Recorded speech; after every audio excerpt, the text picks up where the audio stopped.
This is impossible. It's a manipulated video. Just an hour after airing, it topped the global social media real-time trending charts. A 13-minute video shot in Seoul by a top BBC producer went viral, turning the world upside down.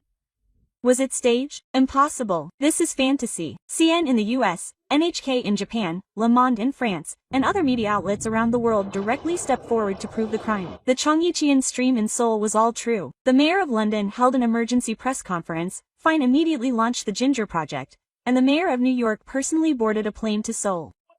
What on earth is happening in the Cheon stream in Seoul? Why is the world paying attention to this small stream? I'm Olivia Chamberlain. I've been producing crime documentaries for the BBC for 15 years. I interviewed Mayan fanatics in the heart of the Sinaloa cartel in Mexico, then covered gunfights in the favelas in Brazil. I tracked murders in Johannesburg, South Africa, and filmed gang wars in Tegucigalpa, Honduras. Everywhere I went, security was mandatory, and I couldn't take a step without a bulletproof vest. Even looking out my hotel window was dangerous. After 15 years of living in these cities, I've developed a firm belief. Humans are inherently violent, and the bigger the city, the more dangerous it is. Then, last spring, a fascinating topic came up at a BBC editorial meeting. Let's delve into the reality of Asia's safe cities.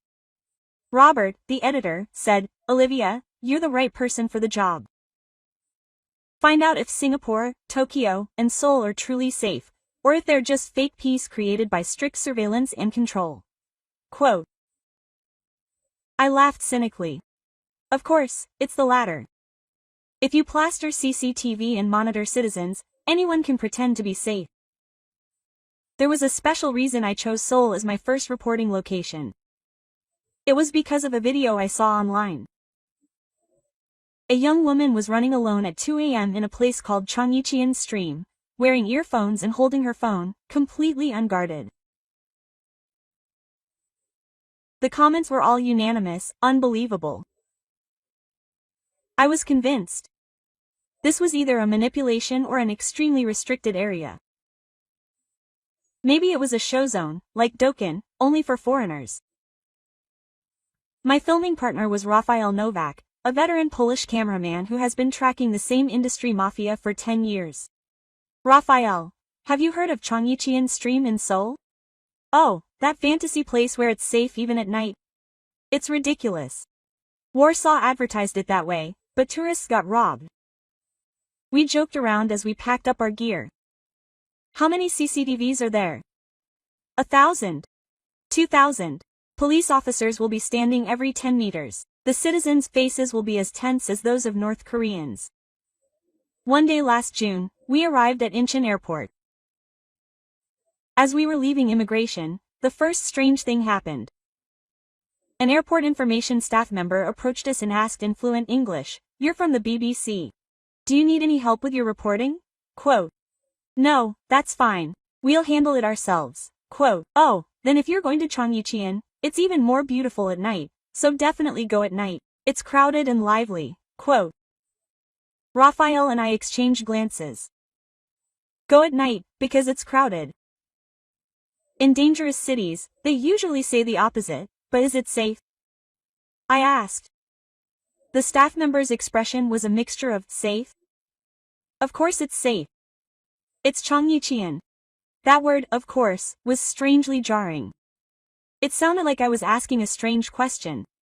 We took a taxi from the airport to the hotel. The driver, who looked to be in his 60s, saw us wearing our camera gear and asked, "Are you filming a show?" "Where are you going?" "To Cheon stream. To get some scenery." The driver smiled as he watched us from 100 meters away. "Oh my, if you go to Cheon stream at night, it'll be so crowded that it'll be hard to film. Especially on Friday nights, it's almost like a festival atmosphere." "A festival?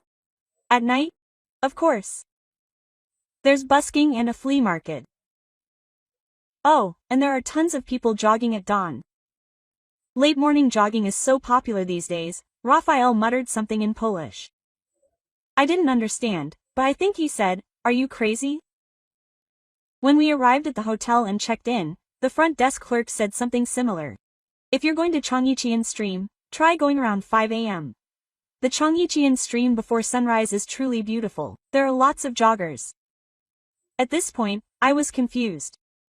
Everyone was unanimously recommending the Cheonggyecheon stream at night and dawn. In no city in my 15 years of reporting had anything like this happened. In Rio, they said never to go out after sunset. In Johannesburg, they said never to leave your hotel, and in Syracuse, they said you'd die if you walked alone. That evening, Nephiel and I devised a plan in our hotel room. Let's do a preliminary survey tonight, without any equipment, just like tourists. We'd see for ourselves if it was truly dangerous. At 11 p.m., we left the hotel. It was a 10-minute walk to Cheonggyecheon stream. The streets were still crowded, and most shops were open. At this point, it was completely different from London or Paris. When I arrived at the entrance to Cheonggyecheon stream, I was speechless. It was 11 p.m. and the atmosphere was truly festive. But that was only the beginning. The real shock began as I walked along the stream. I started walking along the stream at 11:15 p.m. The first thing I saw was a young couple pushing a stroller. The baby was sleeping, and the parents were chatting over coffee. Raphael, look at that. They brought their baby out at 11 p.m. If this were London, I would have reported child abuse. A little further on, this astonishing sight unfolded. People were sitting on every bench, most alone. Some were reading, some were working on their laptops, others were just staring blankly at the water. Even more shocking were their belongings. Some had their handbags carelessly placed beside them, others had left their laptops on the benches, and some were going to the bathroom. That guy left his laptop behind. I said, surprised. But no one around me seemed to care. 5 minutes later, when he came back, the laptop was still there. We continued walking.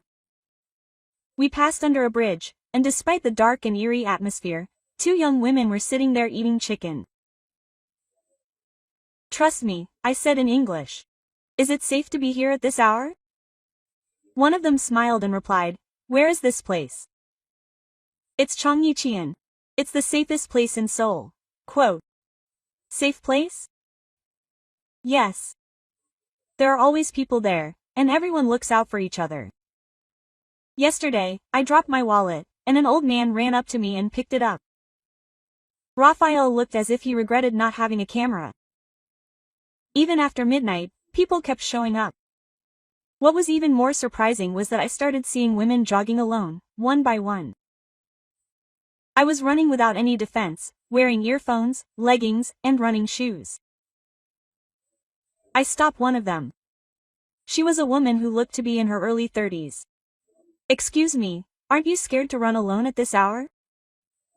She took out her earphones and asked, scared? Why? I mean, it's dawn and you're alone. Quote. Oh, you're a foreigner. It's actually better for running at dawn here. It's cool, there aren't a lot of people, and I've never encountered anything dangerous. She smiled and continued running. Mr. Han, we stopped at a convenience store. But there was something strange at the entrance. There was an unmanned ice cream stand. There were only price tags and a cash register. Is this real? Raphael asked with an incredulous expression. I asked the convenience store worker, and he replied, yes.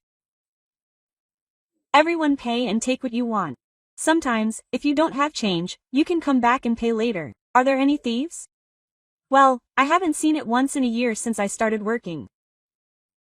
At 2 a.m., the city was still alive. Office workers eating cup ramen on benches, delivery men riding bicycles, an old lady strolling. What struck me most was that not a single police officer was in sight. In all the safe cities I've covered for 15 years, police were there to maintain them. But this was different. Quote. Mr. Sebe, we returned to the hotel. Raphael said, Olivia, what did we see? I don't know. But I have to capture it all on camera tomorrow. That night, I couldn't sleep. My beliefs, built over 15 years, were being shaken. If humans are inherently good, if we can trust each other, If cities can be safe even when they're big, then the next day, I decided to start filming in earnest. And I witnessed even more shocking scenes. The next day, at 4:30 a.m. I headed back to Cheonggyecheon with Raphael, this time with full filming equipment. Quote, "Would people really be out there at 5 a.m.? Raphael asked skeptically. When we arrived at Cheonggyecheon, we were shocked again. Even at 5 a.m., dozens of people were already jogging. Most of them were women, ranging in age from their 20s to their 60s, running alone or in pairs. I asked a woman who looked to be in her 50s for an interview. Quote, "Do you come out at this time every day?" "Yes, for 3 years. Around 4:30 in the summer and 5:30 in the winter." "Aren't you anxious about coming out alone?" She looked genuinely apprehensive. "Anxious? Why? Cheonggyecheon is actually safer than the alley in front of my house. There are always people out there. And it's dawn. What's wrong with dawn? Look, everyone's exercising. We look out for each other." That was the point. We look out for each other. While Raphael was rolling the camera, I observed the surroundings. Something was definitely different. It felt like people were subtly caring for each other, even if they weren't conscious of it. A young woman dropped her earphones while tying her shoelaces, and a passing man gave them to her. An elderly woman placed a water bottle on a bench and did some calisthenics, without anyone bothering her. At 6 a.m., an even more astonishing sight unfolded. Group exercise groups began springing up all over the Cheonggyecheon stream: Tai Chi, aerobics, yoga. There were no special leaders, no membership fees. They just naturally gathered together and exercised. There was a 70-year-old man from one Tai Chi group. He saw me, a foreigner, and gestured for me to join.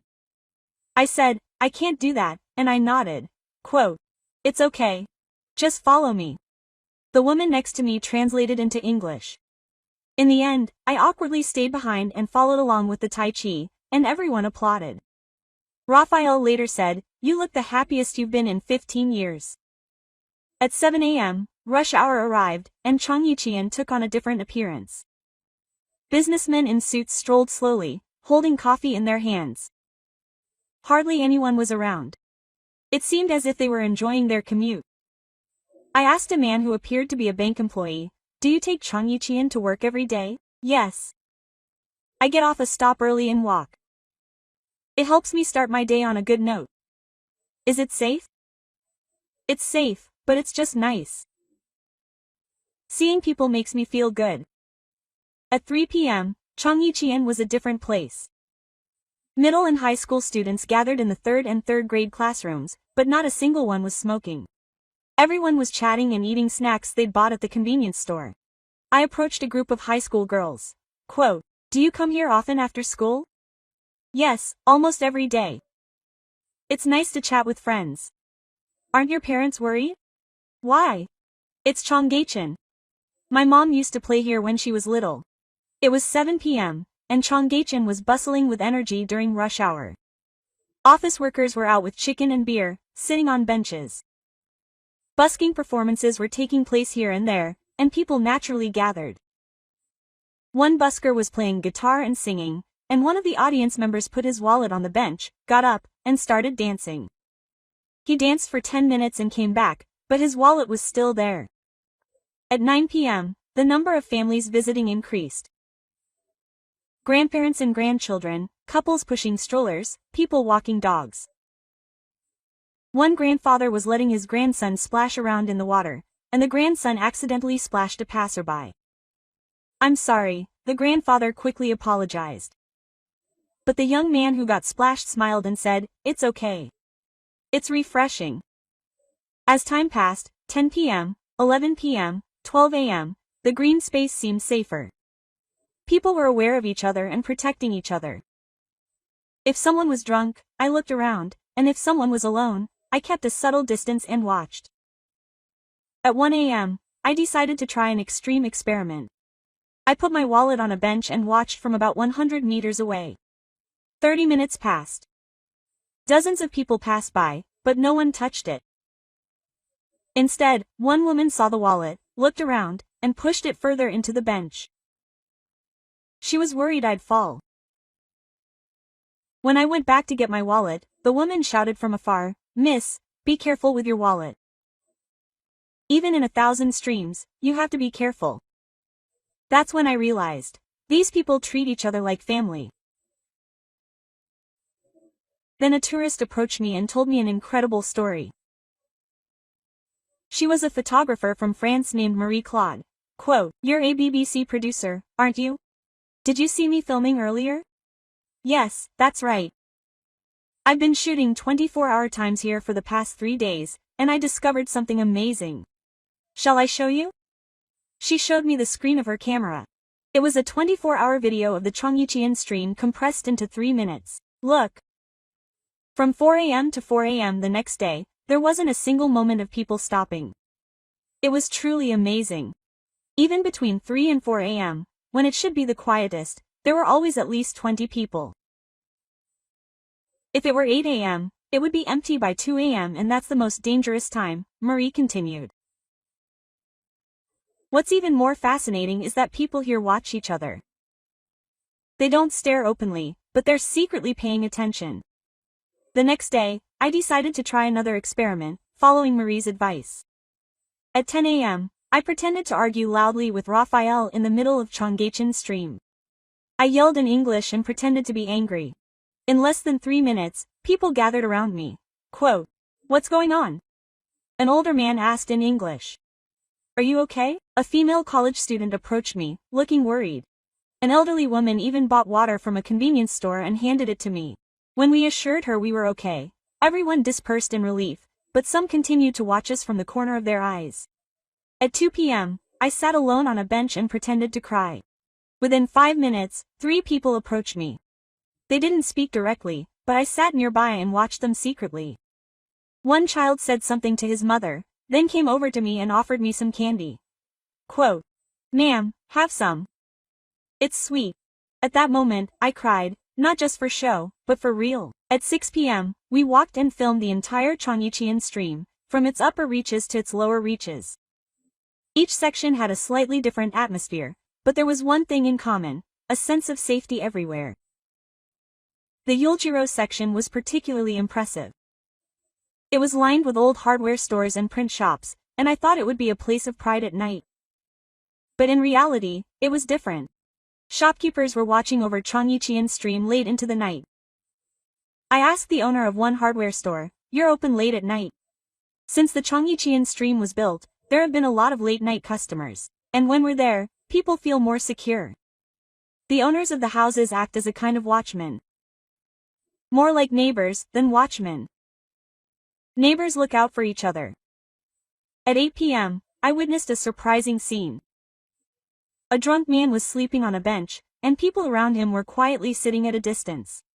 Upon closer inspection, I saw they were guarding him. When he woke up about an hour later, the man next to him offered him some water. Quote, "You're quite drunk. Can you go home?" As the drunk man stumbled, 2 more people came and helped him up. They even helped him catch a taxi and then went their separate ways. At 10 p.m., a small flea market opened at 청계천 Square. It was filled with small shops selling accessories, vintage clothing, paintings, and more. What was surprising was that most of the sales were unmanned. They simply had price tags and account numbers, and the money was transferred after the items were picked up.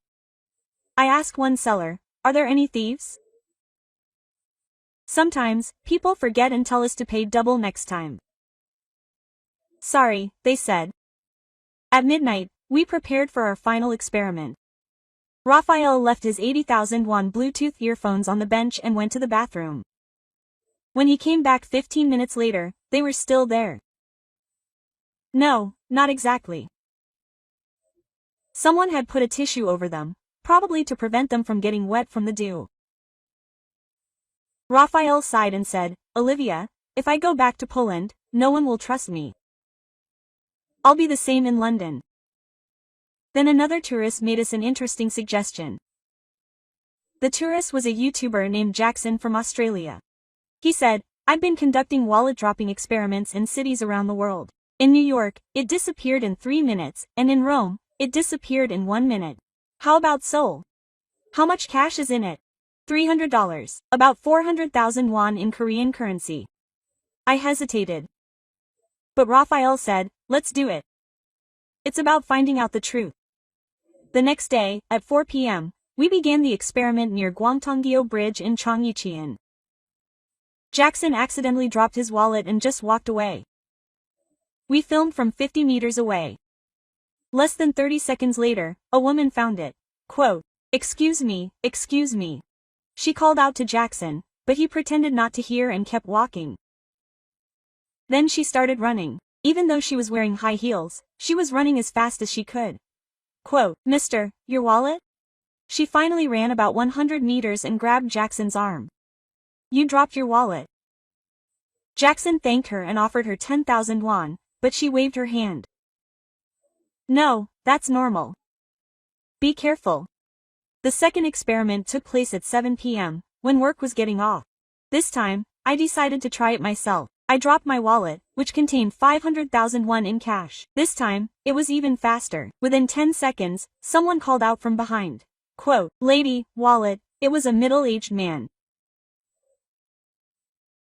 He handed me the wallet and said, that's cash. You should be careful. Even in a clear stream, it's best to be careful. The third time was at 10 p.m. Raphael left the wallet on a bench and deliberately left. He decided to return in 10 minutes. About 5 minutes later, a man found the wallet. He looked around, then took the wallet and went to a nearby convenience store.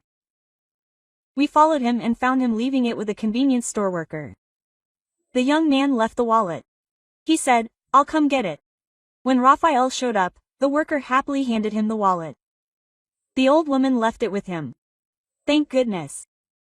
The fourth experiment was at 2 a.m., the quietest time. This time, instead of my wallet, I dropped my latest smartphone. It was a 2 million won iPhone. A metal rider walking along the Cheon stream found it.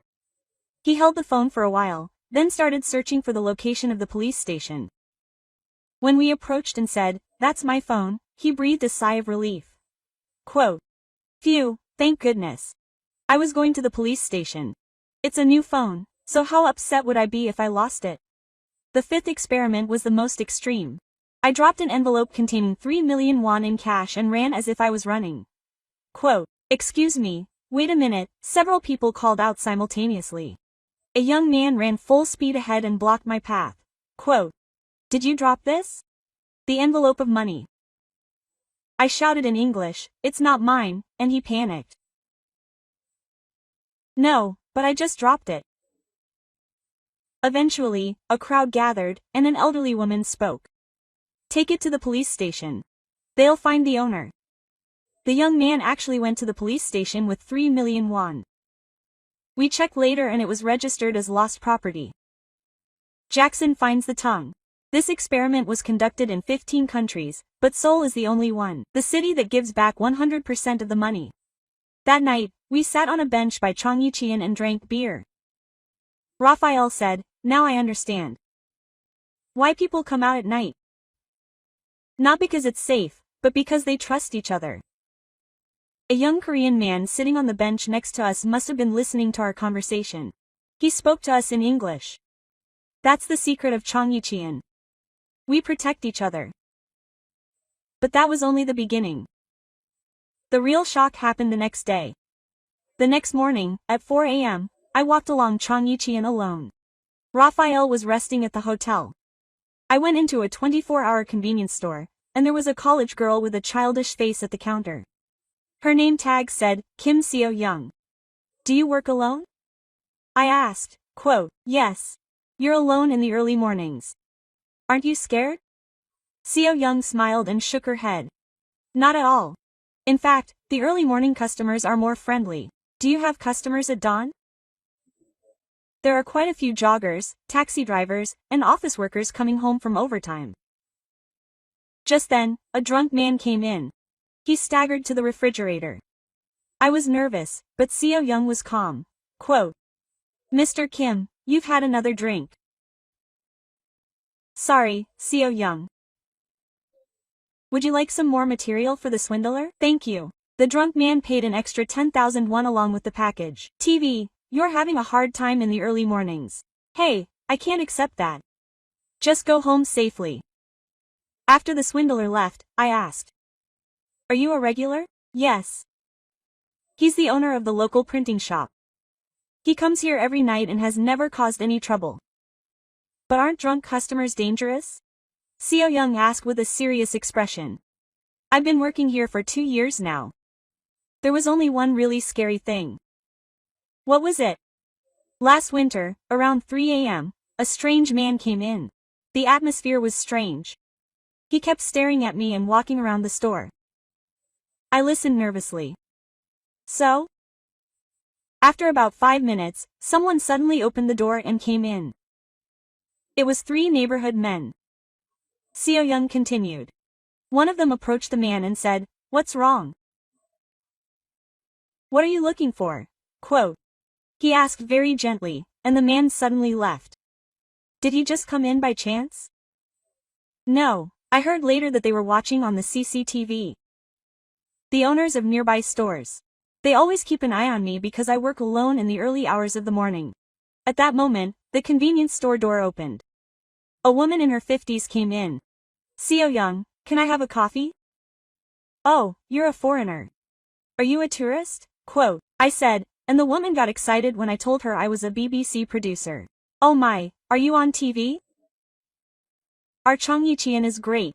It's the safest in the world. How can you be so sure? Because we built it. It's not the government that builds it, it's us who protect it. Quote. The woman introduced herself. It was Mr. Kong Hae-jin, who has been running a snack shop nearby for 35 years. He's been here since before the Cheon health issue. It was a bit dangerous back then, but since the Cheon was created, people have changed. What can we do? We've come to see each other as family. We exercise and walk at the same time every day, and we've become familiar with each other's faces, so even strangers feel like they're our neighbors. Mr. Hae-jin told me a surprising story. Last year, a young man fell down the stairs while working early in the morning. He hurt his ankle and couldn't get up. It was 3 a.m. so, in less than 10 minutes, people gathered. A jogging doctor provided first aid, a taxi driver drove him to the hospital, and someone else moved the young man's motorcycle to safety. It was 3 a.m. of course. Cheon is always staffed 24 hours a day. That's when Seo Young intervened. I've had a similar experience. Once, I suddenly got a stomachache in the middle of the night and almost collapsed, but a customer took care of the counter for me, and another person ran to the pharmacy and brought the pharmacist. I asked, quote, There's no stranger at Cheon. We're all neighbors, Hae-jin added. Foreigners don't understand. We were the same at first. But after seeing each other every day, we became close and bonded, and we became family. At 5 a.m., joggers began to appear one by one. Seo Young, you worked hard today. Fighting. Drink something warm. People passing by greeted Seo Young. Seo Young said, Look. These people are all protecting me. If I'm in danger, they'll all come running. Are you sure? I checked last year. I screamed as a joke, and within 30 seconds, they were all excited. I got in trouble. Why were you joking? She laughed and continued. But even being scolded felt good. It felt like all these people were worried about me. As I was leaving the convenience store, Seo Young said, Do you know what the secret of Cheon is?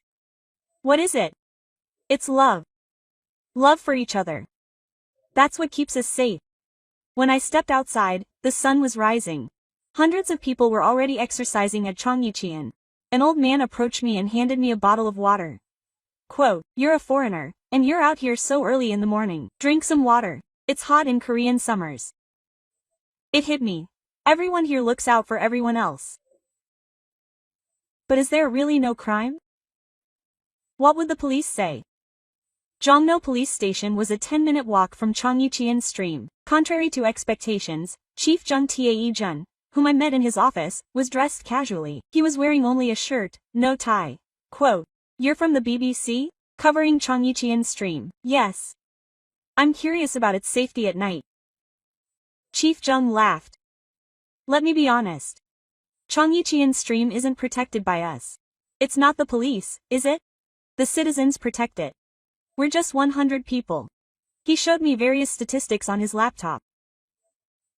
The violent crime rate is 0.02%, the lowest in the world. 0 pickpocketing for 3 years, 0 crime for 5 years. How is that possible? 500 CCTV cameras are helpful, but the real thing is 5 million eyes. Quote. Chief Jung pointed out the window. Everyone you see out there is a potential police officer. If someone is in danger, they all rush to the scene. Are there any real-life examples? Quote. Last year, there was an attempted pickpocket. They targeted a Chinese tourist's bag, but the attacker was subdued in 3 seconds. It wasn't the police. It was 5 civilians. By the time we arrived, they were already done. The perpetrator was crying, and Chief Jung showed us a photo. A young man was surrounded by civilians. But you know what's even more surprising? The civilians didn't hit the perpetrator. Instead, they asked him why he did it. So, when the perpetrator said he had been unemployed for 3 years and was broke, a woman bought him kimbap. She also said she would help him find a job. I couldn't believe it. To criminals? There's a saying in Korea, if you hate someone, you get an extra rice cake. It's no use hating them, so you help them. Chief Jung continued to explain. Do you know about the Chongyecheon voluntary method? It was created voluntarily by senior citizens in their 60s and 70s. They patrol every night. No, not with weapons. Just with flashlights and a sign. But that's enough. Criminals fear attention the most. Then, a police officer came in. Sir, we've received a report of a lost wallet at Chongyecheon stream. And for the 3rd time today, my chief of police looked at me and said, this is our daily life. We get 100 times more reports of property damage than crime. Quote, I asked, has Chongyecheon stream been working since the beginning? No, there were concerns right after the 2005 health inspection. People were worried it would be dangerous at night. Homeless people would gather. But citizens changed that. At first, a few people came out to exercise, and when they saw that, more people came out, and naturally, it became safer. Chief Jung stood up and said, shall we go together? I'll show you. Quote. We went to Chongyecheon stream. Even at 3 p.m. on a weekday, when it should be quiet, there were a lot of people. Do you see that old man? Chief Jung pointed to the old man sitting on the bench. He's a former army colonel. He comes out at the same time every day and sits there for 4 hours. Why? He says he's just a sentry. He says he's guarding the stream because he has nothing else to do after retirement. We walked a little further and another old man came across this one. He was a former principal. He told the students to come out on time for school. Are you really watching them to see if they go off the rails? Of course. Last year, he broke up a fight between students and persuaded a runaway teenager to go home. We kept walking. Chief Jung explained the places. That cafe owner is open until dawn and acts as a CCTV. That convenience store gives out free emergency medicine 24 hours a day. The ladies sitting on that bench are the neighborhood informants. They report anyone suspicious. I asked, is this all voluntary? No, it's not the government ordering it. We're just looking out for each other. Quote. Then a woman approached Chief Jung. Chief Jung, did you find that old lady yesterday? Oh, yes. I met my family safely. Thank you for reporting it. The woman left, and Jung Seo-jang said, a grandmother with dementia got lost, and 50 people came forward to find her in 30 minutes. They were faster than the police. Quote. I asked the last question. Can this be sustainable? Jung Seo-jang answered with a confident, genuine voice. The Chongyecheon stream proves it, for 20 years. Quote. But the biggest test came the next day. The next day, we decided to conduct an extreme experiment. We created a staged, dangerous situation with the approval of BBC headquarters. At 9 p.m., in the middle of Chongyecheon, Raphael approached me, acting as a scapegoat. He shouted loudly, mixing English with the rain. Hey, you know, Raphael shouted in English. Why are you looking at me? I backed away, terrified. Amazingly, in less than 10 seconds, the people around me began to move. First, two men in their 20s approached. "Excuse me, what's going on?" Raphael continued to yell, and 5 more people quickly gathered. A man in his 40s stood in front of him. "Hey, calm down, buddy, I don't know what's going on, but you shouldn't be doing this to a woman." Quote. Another woman approached me and grabbed my arm. "Are you okay? Should I call the police?" Quote. An elderly woman even approached Raphael and patted him on the back. "Oh, you've had too much to drink. You shouldn't be doing that." Quote. Raphael panicked and stopped acting. Then, a group of people gathered. An old man offered him water. "Drink some water and come to your senses. I had a fight with my girlfriend." We explained the situation. It was interesting to see people's reactions, since it was a TV filming. Oh, but it was a dangerous experiment. If they were really drunk, we would have been more assertive.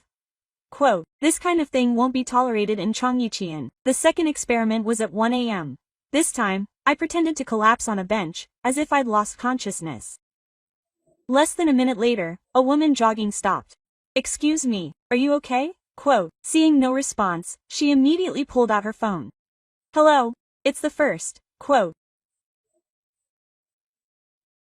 At the same time, other people gathered. A man checked my pulse, and someone took off their jacket and covered me. It must have been cold, but in 3 minutes, everyone was excited. They surrounded me, forming a protective shield. When I got up and explained the situation, one woman got angry.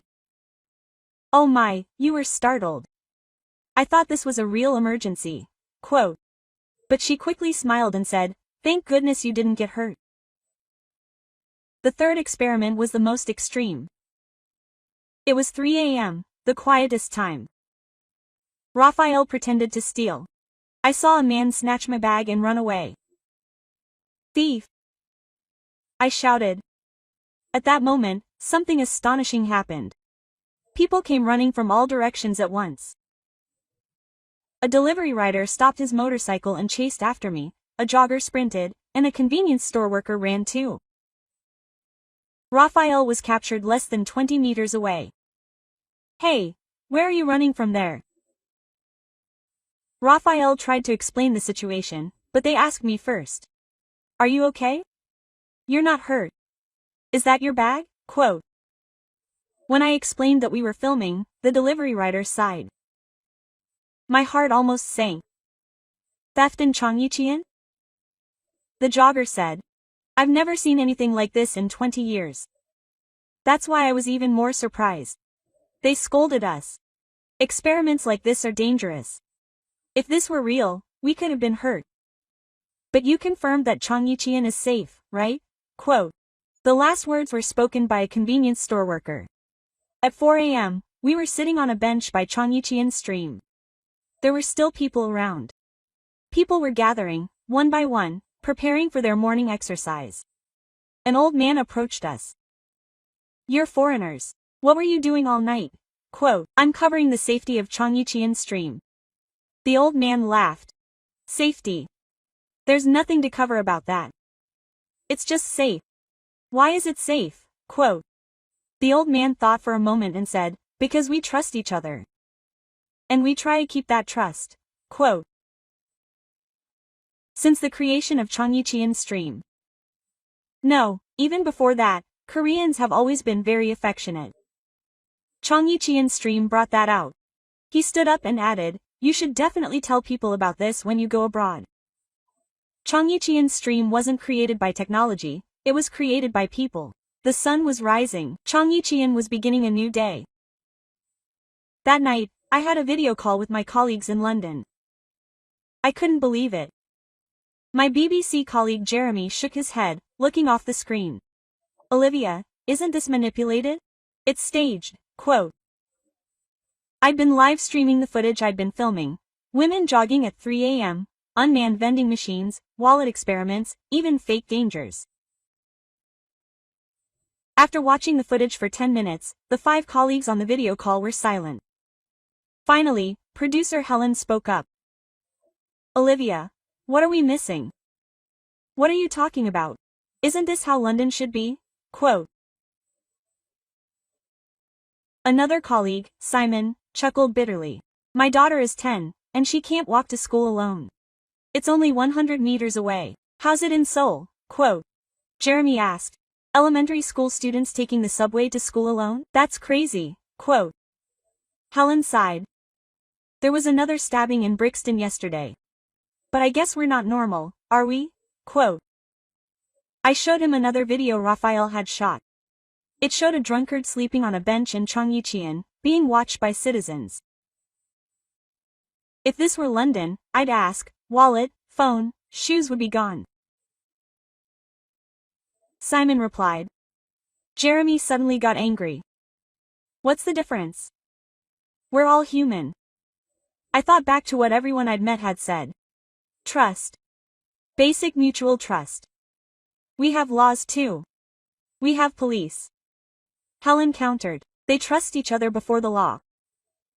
Citizens step forward before the police. Chaman looked enlightened. When did we start seeing each other as enemies? Silence fell. Helen said, Olivia, have you decided on a title for your documentary? How about this one yet? What we've lost. The lessons of Seoul's Cheon. Jeremy objected. It's so depressing. How about the last safe city? No, I shook my head. This isn't about cities. It's a human story. The next morning, something unexpected happened. Our video capture was on the front page of the London Evening Standard. It was 3 a.m. in Seoul, a city where a woman was jogging alone. The article presented a shocking contrast: 130,000 violent crimes annually in London. Annual violent crime in Seoul's Cheon stream. London's early morning outings advised against. 24-hour citizen activity in Seoul's Cheon stream. The reaction was explosive. The "Shop Miracle" hashtag trended at #1 on Twitter, and Londoners poured in a flood of mixed comments. Quote, we were like that once too.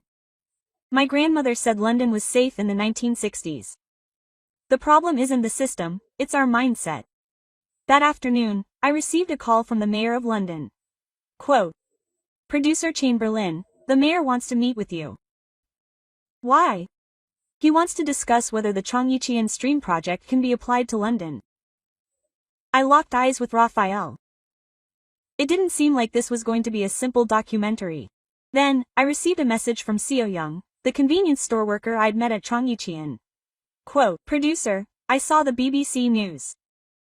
London could become like Cheon. People are all the same. I looked out the window and thought, is that really true? Could London, Paris, and New York become like Cheon? 3 days later, unexpected guests arrived. Reporters from various countries gathered in the hotel lobby.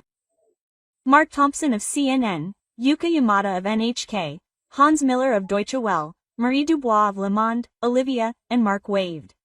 Quote, There's a fuss about my article. We came to see for ourselves, Yuk Ha added. I used to be confident that Tokyo was safe, but I was shocked when I saw the Cheon video. Hans was skeptical. It must have been exaggerated. Asian cities always manipulate statistics, Marie laughed. So, isn't that why we came here to check for ourselves? We headed to Cheon together. It was 10 p.m. We each decided to conduct a different experiment. Mark placed $500 on a bench and observed from a distance. An hour passed, but no one had touched it. In fact, someone had pressed it down with a rock to prevent it from blowing away in the wind. Quote, This is ridiculous, Mark muttered. It wouldn't have taken 5 minutes in New York. Yuhan was acting drunk with a state-of-the-art camera. He stumbled and dropped the camera. It was a 200,000 piece of equipment. 3 people immediately ran over. Quote, Are you okay, miss? I dropped the camera. Be careful. A young man picked up the camera, dusted it off, and handed it to Yuka. It looks expensive. Check to see if it's hurt. Yuka said she was truly moved to tears. I did the same experiment in Shinjuku, Tokyo, but no one helped me. Hans went jogging alone at 2 a.m. with his signature large, German tattoo. It might have seemed like a miracle. But people reacted the same way. Quote, "You're working out hard. Fighting." One elderly woman even handed him a bottle of water. "You're a foreigner, you've worked hard." Marie tried the most extreme experiment. At 3 a.m., in the darkest corner of a stream, she pretended to be talking on the phone. She shouted in French, "I need money. €5 right now." It was a suspicious situation. 10 minutes later, the police showed up. Quote, "What's wrong?" Marie panicked. Someone had called. Later, it turned out that the owner of a nearby convenience store had called. She was a foreign woman calling alone in the middle of the night, asking for food, so she wondered if it might be dangerous. At 5 a.m., we gathered again in the hotel lobby. Hans was the first to speak. Quote, "I have to admit it. This is real." Mark nodded. "This is the most shocking report in my 15 years as a journalist. It completely changed my view of human nature." Yuk-ha said, "Japan needs to learn from us too. We have a system, but we don't have a heart." Marie summarized. "This isn't just a story about perverts. It's a story about civilization." The next day, we held a press conference together. 5 media outlets around the world jointly verified that the miracle of the 청계천 stream in Seoul is real. We each submitted articles to our respective media outlets. CNN ran a story titled, "The Safest Place on Earth, The Secret of Seoul." NHK ran a story titled, "The Miracle of Seoul, What Tokyo Should Learn." Deutsche Welle ran a story titled, "City of Faith, A Future Model for Berlin." Le Monde ran a story titled, "Finding in Seoul What Paris Lost." The response was global. The UN Secretary-General himself issued a statement. The Seoul 청계천 is a model of coexistence that humanity should pursue. The Google CEO tweeted, "Safety built on trust, not technology. Learn from 청계천." Elon Musk also responded, saying he wants to make the city of Mars like 청계천. But the most impressive thing was a comment posted on YouTube by a boy from New York's Carl Ramgar. Quote, "Will our neighborhood ever be like this? A place where moms can walk safely at night?"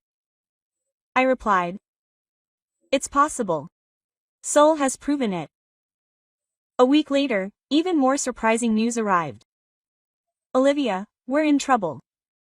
Helen called me at dawn. "What's going on?" "Our documentary has reached 100 million views. It's the fastest time in BBC history." What happened next was even more surprising. The Mayor of London made an official announcement. The Thames River Project is launching. We will create a safe nighttime culture modeled after 청계천 stream. The Mayor of Paris will follow suit and introduce a nighttime safety program. We will start a culture where citizens protect themselves. Major European cities like Berlin, Amsterdam, and Barcelona have all announced 청계천 projects. But what was truly surprising was the reaction of Seoul citizens. Taxi driver Kim Soo-chan, whom I met at 청계천 stream, said, "I didn't know we were special. It's just normal."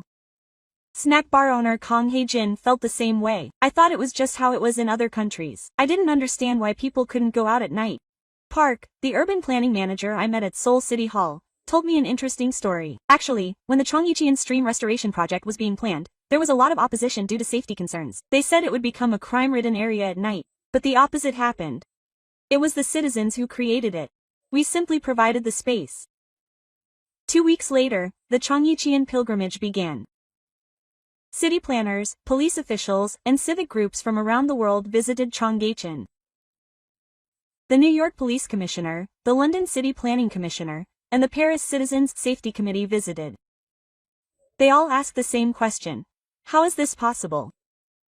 Choi Byung-woo, the chairman of the 청계천 Volunteer Patrol, replied, "It's nothing special. Just think of it as your family walking around." A month later, the first changes began. A citizen patrol was organized on the Thames River in London, with 500 volunteers. In Paris, a citizens group called Friends at Night was formed. New York Central Park launched Midnight Guardian. The effects were immediate. Nighttime crime rates on the Thames River in London dropped by 40%. The number of women walking alone around Paris's Ginger Park increased by 300%. The number of early morning joggers in New York Central Park increased tenfold. But there was also criticism. The culture was different. It was only possible in Asia. It wasn't suitable for a wife. Then came the decisive event, LA Skid Row. In one of America's worst crime areas, Koreatown residents launched the 청계천 Project, a 2-day initiative. Every night, they patrolled in groups of 10, handing out food and conversations to the homeless. After 3 months, a miracle happened. Crime in a block of Kid Road dropped to zero. Quote, "At first, we thought they were just watching us," John said in an interview. "But they were really worried about us. So we decided to protect them too." When the news spread, the world was shocked once again. The BBC documentary Miracles in Impossible Places produced a second part, titled The 청계천 Spirit Spreads from Seoul to 3. But what was most meaningful to me was something else. 6 months later, I returned to 청계천. This time, it was a personal visit, not a report. Raphael was with me. Quote, "Olivia, this is where our lives changed," Raphael said as he looked at 청계천. "For 15 years, I'd only seen the evil side of humanity, but at 5 a.m., we walked along 청계천 stream. People were still jogging, still greeting each other. Seo-young, whom I met at the convenience store, greeted me warmly. Quote, "Producer, you're back again?" "Yes. I missed you. I heard this place, even London, has changed a lot, right? Little by little. It's a long way from becoming like 청계천, but Seo-young said as she handed me coffee. It'll be soon. People's hearts are all the same." Quote, "We sat on a bench and looked at the sea. An old man approached and spoke. It was Choi Byung-woo, the chairman of the 청계천 Autonomous Method. Here you are again. I guess I should be the 청계천 ambassador now." Quote, "Grandpa, I have a question for you." "What is it? Why are you doing this?" "There's no compensation." The grandfather thought for a moment and then said, "I was 5 years old during the Korean War. I lost my parents on the way to escape. Back then, strangers fed and sheltered me." He continued, gazing at the Chung stream. "I wondered how I could ever repay that kindness, but now I'm finally repaying it." While guarding the Chung stream, Raphael asked, "Aren't you ever going to see it again? Why do you regret it?" "Every night, I'm happy to come out here, and seeing people walking safely brings me a sense of pride." A young woman jogging by then greeted me as she passed by. Quote, "Grandpa, you're out early again. Then you should run safely." After she passed, the grandfather said, "That young lady runs every morning. She's a nurse, and she works out after her night shift. At first, it was scary, but now she feels safe." I realized that the miracle of the Chung stream wasn't something grand. It was simply the feeling of treating each other like family. That's all there was to it. After returning to London, I participated in the Thames River Project. Every Friday night, I walk along the Thames with the Citizens Patrol. We still have a long way to go to become Chung stream, but change has begun. One time, an elderly woman was walking along the Thames at 9 p.m. "Aren't you scared, Grandma?" At first, I was. But now you're here. Quote. Those words touch my heart. Raphael is currently producing a documentary series called Night Guardian, which tells the stories of people around the world practicing the 청계천 spirit. This is a message he recently sent me. "Olivia, I just saw something amazing in Berlin. An elderly woman was walking alone at 2 a.m. a year ago. I couldn't have imagined it. Change is possible. 청계천 proved it." Quote. It's been a year since we made this documentary. 청계천 projects are underway in 200 cities around the world. Some have succeeded, others have failed. But everyone has learned one thing. Safety doesn't start with technology, it starts with the heart. I got an email from a citizen in Seoul. We were scared at first too. But someone started first, and that courage was contagious. Now 청계천 is our pride. A New York police officer even sent a letter. He was shocked after seeing the 청계천 video. We've relied on force and control for too long. Now, we're trying to trust our citizens. A student in Paris wrote, "For the first time, I had a picnic with my friends at night in Ginger, just like 청계천. It was scary, but the adults around me watched over me." The most memorable story is from a mother in London. Her daughter now walks to school alone. It's only 100 meters, but it's a big step forward. The neighbors are all watching over her. Cheon is no longer just a place. It's a philosophy, a movement. Safety built on the belief that we protect each other. A city where everyone is family. Of course, there are criticisms. It's possible because it's Korea. It's possible because it's a small area. It's just a temporary phenomenon. But I believe human nature is good. The desire to protect one another is universal. Small changes can become big waves. What's your city like? Can you walk safely at night? Can children walk alone? Can you trust one another? If not, remember 청계천. Miracles happen every night in the handbook version of Seoul, a city of 10 million. And it's ordinary citizens who create those miracles. A grandmother buying kimbap, a young man showing directions, an old man handing water. These small acts of kindness have combined to create the safest place in the world. Your city can become 청계천 too. It just takes a beginning. Someone's first step, someone's courage, someone's faith. That's the biggest lesson I've learned from 청계천. Safety isn't something you create, it's something you protect together. These are the shocking stories BBC PD has experienced in Seoul's 청계천. Please share this story widely so your city can become as safe as Cheong Stream. Small acts of faith can make a big difference. Please also subscribe and like. This has been Korea Wonderful. Thank you.